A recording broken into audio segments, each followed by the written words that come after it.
Cody has been cheating on me. I'm going to divorce him, I declared as I presented the divorce papers along with evidence. Oh, so you finally noticed? What a useless housekeeper you were. Get out of here. I had just shown Cody's parents evidence of his infidelity and announced my intention to divorce him. They had been harassing me daily, and I was ready to leave immediately. As I was packing my things, I heard loud voices from downstairs. Hey, what's with all these cars? There must be 30 luxury black cars out there. I have no idea what's going on either. When I heard their voices and checked outside the window, there really were 30 black luxury cars parked outside. When I went downstairs, I found my in-laws looking terrified, not knowing what was happening. Don't worry, I arranged for these. Please don't be so surprised. After all, they belong to my company. My name is Julia. I'm turning 30 this year. I married Cody, who's the same age as me, last month, and we're in the midst of newlywed life. While we haven't thought about children or the future yet, we've been building a happy home together as newlyweds. Would you like to try that new French restaurant this Saturday? Sure. Our neighbors were talking about it. Is it popular? I heard their seafood is amazing. I'll make a reservation later. Even after marriage, we both continued working, with weekends off. However, I stayed busy with housework even on weekends, and Cody respected that about me. We maintained a balanced life, not interfering too much with each other while still making time for our marriage. But about 6 months after our wedding, Cody's behavior began to change. You know, now that we've settled into married life, I'm thinking we should move. The lease on this apartment is up this year anyway. You might be right, it could be time for a move. Do you have any specific places in mind? I'd like a house with a yard. Probably in an upscale neighborhood for safety. We had been living in Cody's apartment since getting married, and while we discussed moving after things settled down, a house in an upscale neighborhood would be quite expensive. While safety was important, I didn't think we needed a house for just the two of us, so our opinions differed. We don't really need a house, do we? We're not having children anytime soon, and I want to focus on my work, so I don't want to spend too much time on house maintenance. I wanted to focus on my career and had decided not to have children for a few years. While living in a house might make sense eventually, I didn't think now was the right time. However, Cody seemed to think differently. I'm not saying we have to buy one, so what's the problem? But compared to an apartment, the housework will be much more demanding. There's yard maintenance too, and I think it would take considerable effort to maintain while we're both working. Then we can just hire a housekeeper. It's not that expensive. Cody talked about it as if it wasn't his problem. I wondered how much he was planning to spend per month. While we both worked and I earned enough that we could afford to rent a house in an upscale neighborhood and hire a housekeeper, I wanted to avoid unnecessary expenses. I wanted to save for the future, so I opposed Cody's idea. I understand what you're saying, but don't you think we could wait? With your income, we'll be fine. I'll look into the details. With just that, Cody returned to his room. Nothing had been decided yet, but he was moving forward on his own.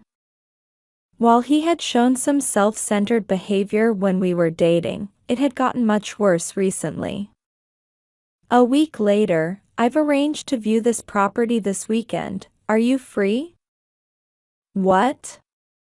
This is a mansion. It's not that grand, but it has a yard and a large balcony.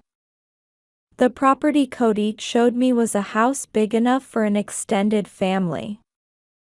It had so many bedrooms I couldn't even count them all, and it was far too large for us. While his show-off personality might be attracted to a big house, I couldn't accept such unnecessary expenses. We're not renting a place like this. It's way too big. Why are you being so stingy? It's fine if we think about the future. Thinking about the future meant we should be saving money now, not spending unnecessarily. But Cody was only thinking about the present. Anyway, we're not renting a mansion like this. Let's find something more reasonable. Don't say that. I've already made the viewing appointment. Then I was practically dragged to view the house. The house itself was beautiful and luxurious. It was 2 stories with a large living room on the first floor and a yard big enough for dogs to run around in. With 5 bedrooms, it was definitely too big for just 2 people. This is wonderful. Let's move forward with the contract. What are you saying? Just leave it to me. Without getting any approval from me, Cody started moving forward with the contract. Even though it wasn't completely finalized, I was furious about this. Since I couldn't start an argument there, I decided to confront Cody after we got home. Hey! What do you mean about the contract? Don't make decisions on your own. Don't get so angry. My parents will be living with us too. I was shocked by the sudden mention of his parents in the conversation, as I hadn't heard anything about this. If his parents were going to live with us, such a large house made more sense. However, he should have discussed this with me first. My parents are getting older, and we can't just leave them alone. That may be true, but why didn't you discuss this with me beforehand? It's already been decided, so there's no need for discussion, right? I've already told my parents. I was so shocked by Cody's statement that I couldn't find words. He and his parents had already discussed living together without consulting me at all. This was incredibly selfish. Why are you making such important decisions on your own? This isn't just about you. So you're refusing? That's not it. We're married, so we need to discuss these things. Why did I have to explain something so obvious? I was getting increasingly irritated. Common sense didn't seem to apply to Cody. You're my wife, so don't complain about what I say or do. If I suddenly brought my parents to live with us without telling you, wouldn't you be angry? It's the same thing. Listen, there's a difference between men and women. What I say goes, that's just common sense. I never expected to see such male chauvinism in this day and age. I might understand if I were a housewife, but we both worked, and I earned more than him. Cody's income alone wouldn't be enough to rent a house like this. I couldn't understand how he could be so arrogant. Anyway, it's already decided. And with your income, this should be no problem, right? I'm telling you not to make decisions on your own. I've already told my parents we're taking this place. Are you going to disappoint them with your selfishness? I was left speechless. When I met Cody's parents during our marriage greetings, they were quite difficult people. They seemed to look down on me, and I didn't think we'd ever get along. That's why I didn't want to live with them and didn't want to cause problems. Why don't we just help your parents financially? I'd be willing to contribute to that. Suppressing my anger, I offered an alternative to living together.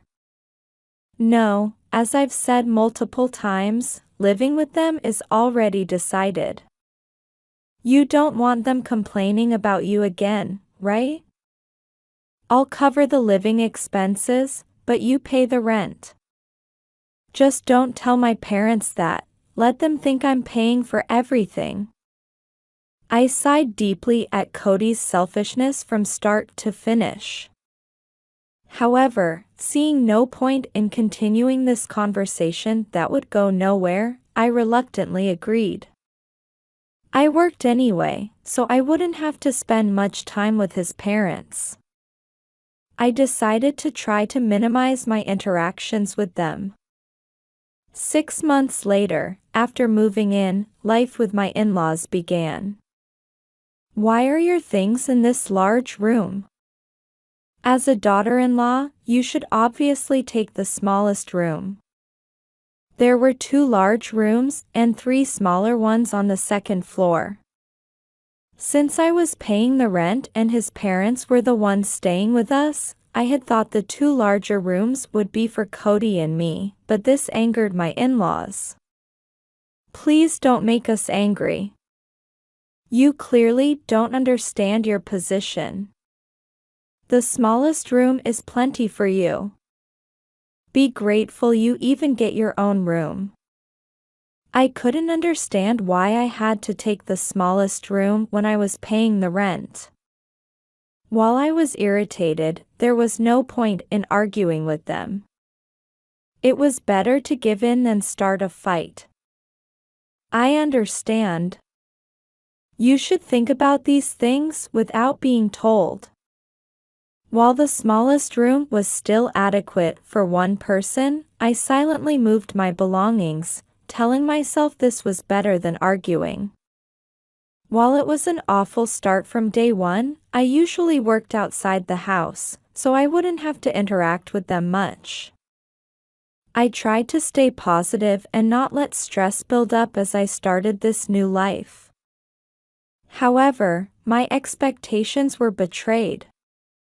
Cody? Aren't you coming home yet? I'm working.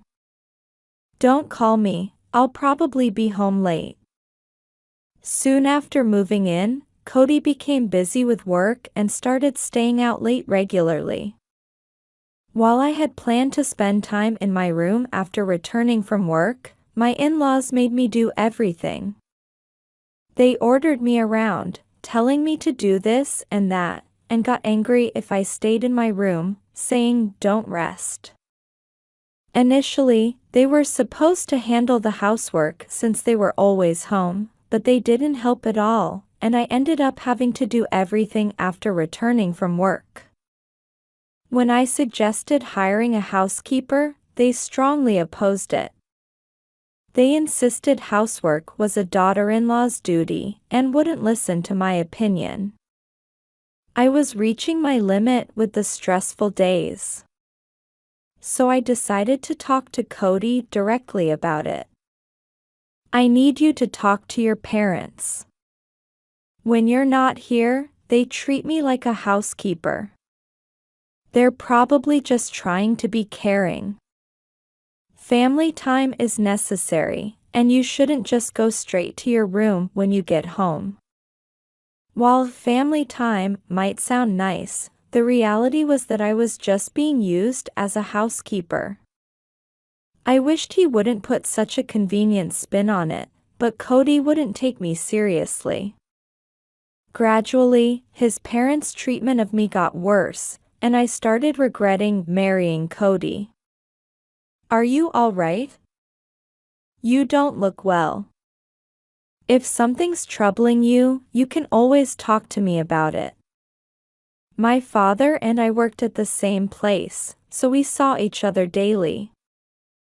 Having watched over me since childhood, he probably noticed even subtle changes in me. However, not wanting to worry him unnecessarily, I kept quiet about the situation at home. I decided to try talking to Cody again. If there was no room for improvement, I would consider living separately. Fortunately, we didn't have children, so that made things simpler. I had become thoroughly disgusted with the current situation. Then one day, "Can I talk to you for a moment? I have something important to discuss."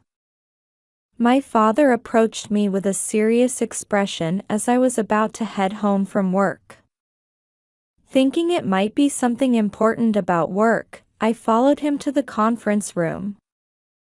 "It's about Cody. He's having an affair. The other day, I saw him walking hand in hand with a woman."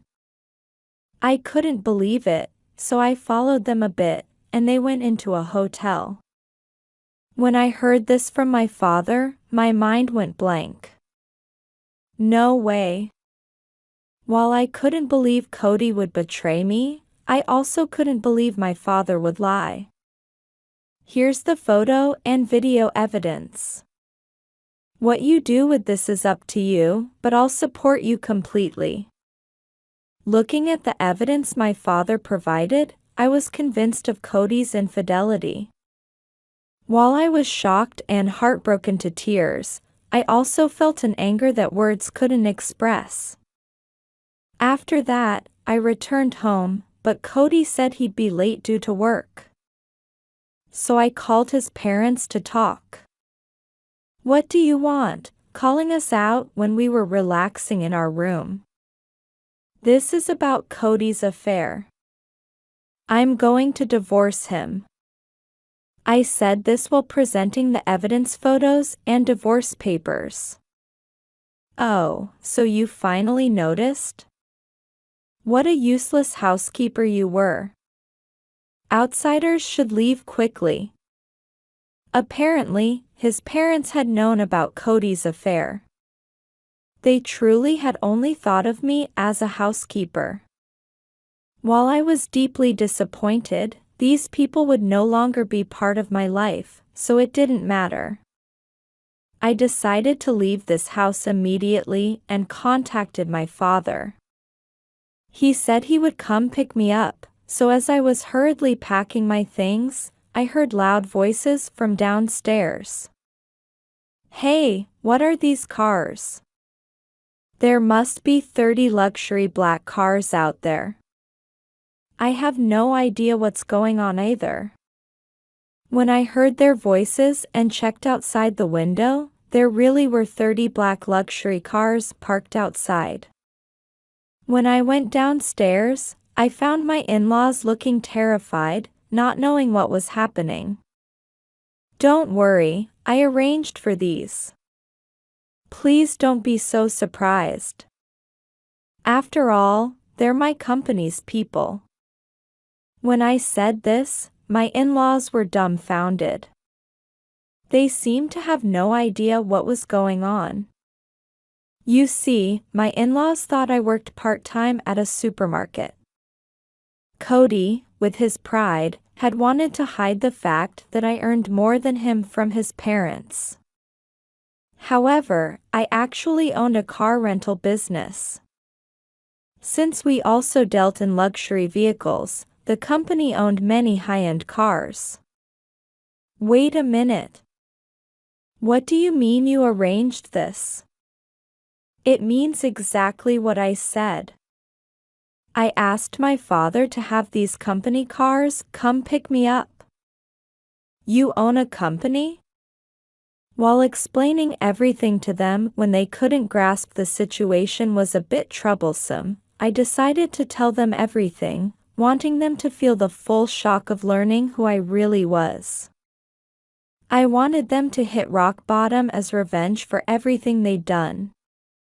I haven't mentioned this before, but I own a car rental business. And all these cars belong to my company. What's this about? We never heard anything about this. You should take that up with Cody, not me. He's the one who instructed me to hide everything because of his pride and ego. When I said this, my in-laws were again speechless, looking around in confusion. They probably never imagined I earned more than Cody. Since I didn't buy luxury brands or spend much money, they never suspected anything. Well, I don't use much money personally, and my salary isn't that high. So you're not making much profit?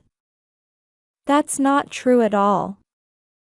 I just don't care about personal spending, and we're actually planning to open another branch. When I told them the company name, they took out their phones to look up my business. The company's size and revenue are easy to find. When they saw this, their eyes widened as they looked at me. I can't believe you manage such a large company. Are you really the CEO? I told you I am. And I'm the one paying for this house too. What? Cody was just a regular employee and didn't have the means to rent such a mansion. His parents seemed to understand nothing about their son. There's no way Cody could afford a mansion like this. Of course, after the divorce, you'll have to leave this house. Wait. Please reconsider the divorce. We'll scold Cody severely about the affair. It's too late to change your attitude now.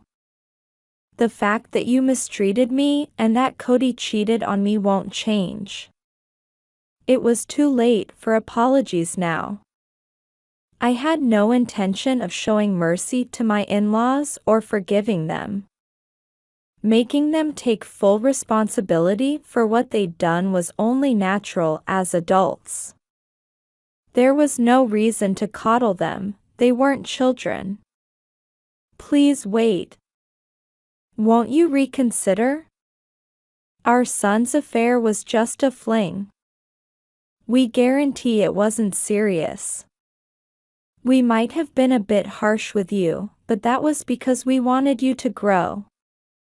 My in-laws were trying to justify their actions and prevent the divorce at any cost. Once they learned that the person they had looked down on and used was actually the CEO of a large company, they naturally didn't want to let go.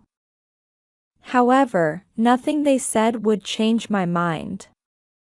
Just as I was about to end the conversation and leave, my father, who had been waiting outside, came in, having run out of patience. What's taking so long? Sorry. I was explaining to them what I do since they didn't know. My father seemed to understand the situation at a glance and looked at my in-laws with exasperation. He probably found it pathetic how they were trying to change their tune now that money was involved. So, what's your purpose here? Please, anything but divorce. We'll talk to our son about the affair and make sure it never happens again. You seem to be misunderstanding something, but shouldn't you apologize first? My father spoke with exasperation and then sighed. For good reason, they were completely in the position to beg for forgiveness, yet they hadn't properly apologized once. They kept making excuses and trying to justify themselves. Instead, they should be acknowledging their wrongdoings and apologizing sincerely, even getting down on their knees if necessary. That's the proper attitude when asking forgiveness for one's misdeeds. It's basic social etiquette. First, you apologize for what you've done wrong. Don't you even understand that? My father was probably exasperated by my in-laws' complete lack of understanding of basic social norms. Having been an executive at a major corporation, my father was very particular about social etiquette. We're truly sorry. Everything was our fault. We admit it and apologize, so please forgive us.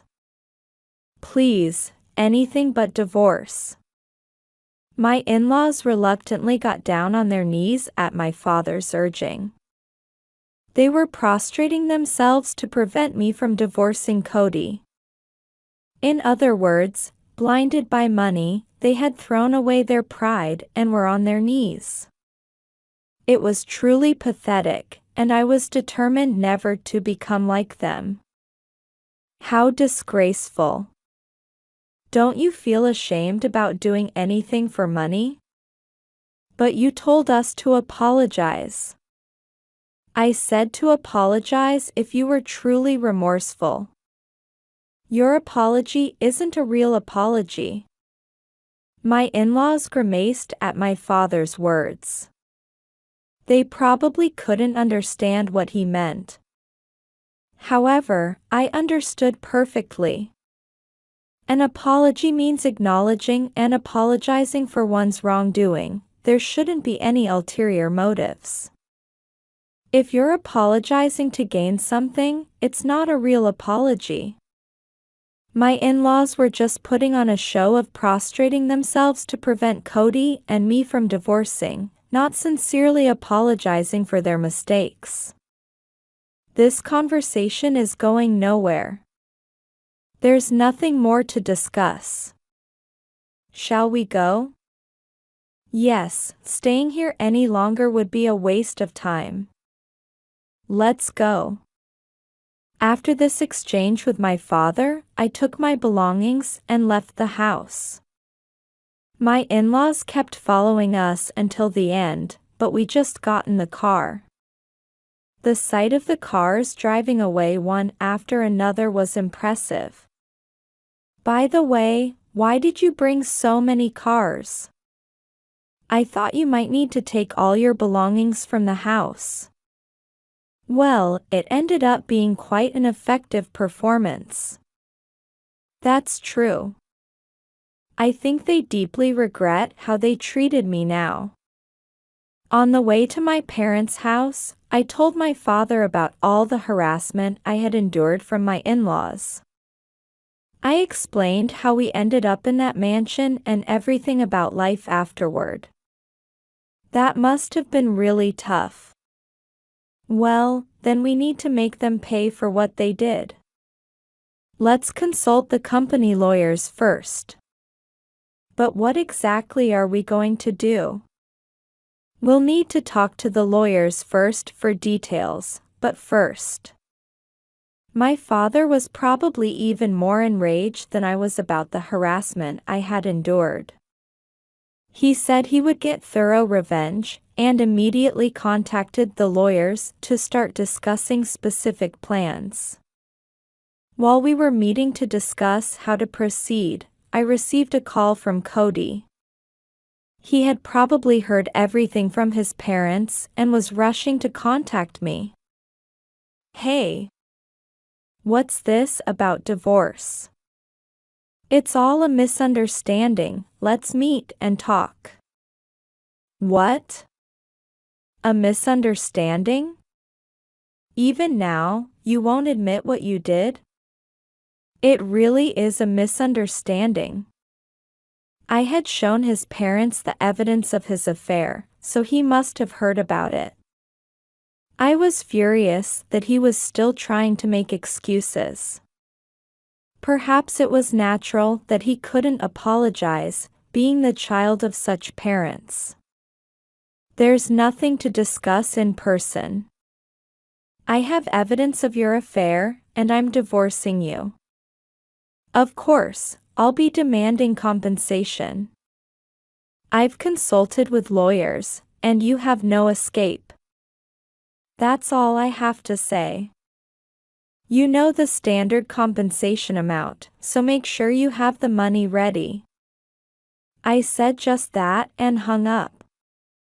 When Cody kept calling persistently afterward, I temporarily blocked his number. With evidence of the affair in hand and lawyers on our side, we proceeded with discussions about how to handle the divorce and compensation. A week later, I went to the mansion with my lawyer to discuss future arrangements. First, please sign the divorce papers. We'll also be claiming compensation for the affair and for the malicious harassment. I told you. I won't divorce. And claiming compensation is ridiculous. These are our terms. If you don't comply, we're prepared to take this to court. The lawyer spoke briefly, presenting only two options: accept our terms or face a lawsuit. We weren't demanding unreasonable compensation, just claiming appropriate amounts and asserting our legal rights, so we were confident we'd win if it went to court. Of course, you'll also have to leave this house. By the way, Cody, your affair partner is your coworker, isn't she? When I said this, Cody was quite shocked. On my father's advice, I had hired a private investigator during this week to investigate everything about him. Cody had been having his affair during work hours. When we investigated, we found that his affair partner was a woman in the same sales department. Cody had been making false claims to the company to leave during work hours for his affair. This wasn't just about our marriage anymore. You can't take company money while skipping work to have an affair. What you did is unacceptable to your company too, so we'll be informing them about this. Wait a minute. There's no need for that, is there? Cody would not only have to pay significant compensation for divorcing me, but now faced the possibility of losing his job too. He had probably finally realized the foolishness of his actions. However, I was determined to corner him completely. You'll probably be fired, but why don't you support each other with your affair partner? That's impossible. She just joined the company recently, and I was the one who aggressively pursued her. That's why I'm covering her compensation payment too. You're truly rotten to the core. But that's none of my business.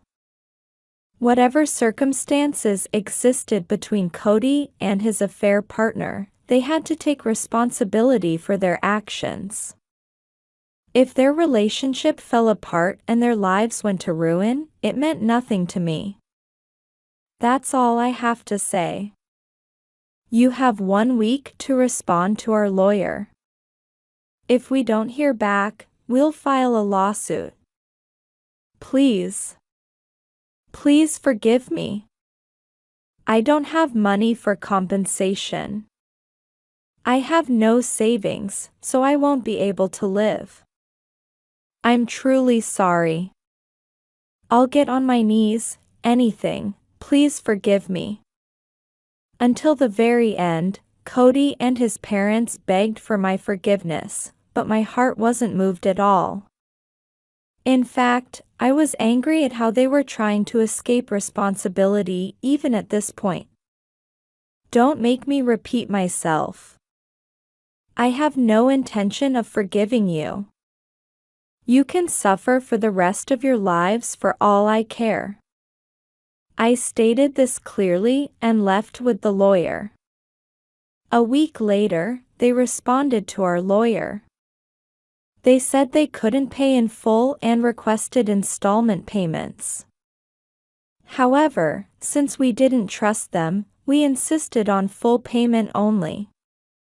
There was no response from them for a while, but after we threatened legal action, they somehow managed to make the payment. Perhaps they had borrowed money from somewhere. I heard they had sold all their assets and maxed out their credit cards and consumer loans to gather as much as they could. For the remaining amount, they apparently turned to friends and relatives, and eventually even loan sharks.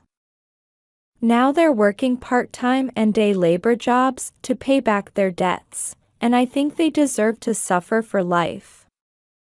After this incident, Cody's relationship with his parents broke down completely and they cut ties. His parents are reportedly living in an old apartment, struggling with monthly debt payments. Cody's affair partner was also fired from the company, and with no skills, she's having trouble finding new employment. Although Cody covered her compensation payment, she's been abandoned by her parents and friends and is barely getting by with part-time jobs. As for Cody, word of his affair has spread throughout the industry, making it impossible for him to find work in the same field. Even trying to find work in different industries, no respectable company would hire someone who had been fired, so he ended up working at quite a black company.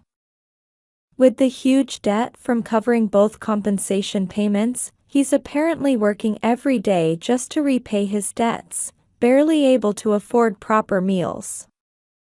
As for me, after the divorce, I focused on my work and successfully expanded my business. My father continues to support me as my right-hand man, and I'm living a fulfilling life. I don't know if I'll marry again, and life is unpredictable. However, from now on, I intend to live without sacrificing myself. I have many reliable people around me, and those who do wrong will always face consequences. That's why I want to live my life properly and enjoy it.